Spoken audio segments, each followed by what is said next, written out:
Medak BJP MP Madhavareni Raghunandan రావుపై high court CJ ధర్మాసనం సుమోటోగా క్రిమినల్ కోర్టు ధిక్కరణ కేసు నమోదు చేసింది. మీపై ఎందుకు క్రిమినల్ చర్యలు తీసుకోకూడదు, వివరణ ఇవ్వండి అంటూ నోటీసులు కూడా జారీ చేసింది. సినీ నటుడు నాగార్జునకు చెందిన ఎన్కన్వెన్షన్ కూల్చివేతలను ఆపాలంటూ హైకోర్టులో హౌస్ మోషన్ పిటిషన్ దాఖలైన విషయం తెలిసిందే.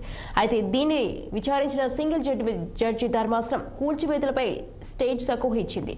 ఇక అప్పటికే హైడ్రా కూల్చివేతలు పూర్తయ్యాయి. అయితే ఈ జడ్జిమెంట్ పై బీజేపీ ఎంపీ రఘునందన్ రావు సమావేశాన్ని ఏర్పాటు చేసి హైకోర్టు తీర్పుపై తీవ్ర విమర్శలు చేశారు.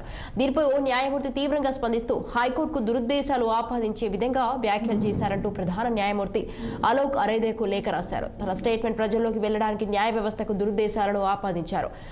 అపవాదు అంటగట్టేలా తీవ్ర వ్యాఖ్యలు చేశారు. ఇక ప్రతిపాదిత ధిక్కరణదారు వ్యాఖ్యలను విస్మరించి అలాగే వదిలేస్తే న్యాయ వ్యవస్థపై గౌరవం తగ్గిపోవడమే కాకుండా రూల్ ఆఫ్ లా భావనపై తీవ్ర ప్రభావం పడుతోందని లేఖలో పేర్కొన్నారు.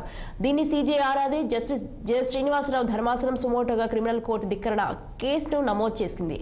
ఈ క్రమంలో ఎందుకు చర్యలు తీసుకోకూడదో వివరణ ఇవ్వాలంటూ రఘునందన్కు కోర్టు క్రిమినల్ ధిక్కరణ నోటీసులు జారీ చేసింది.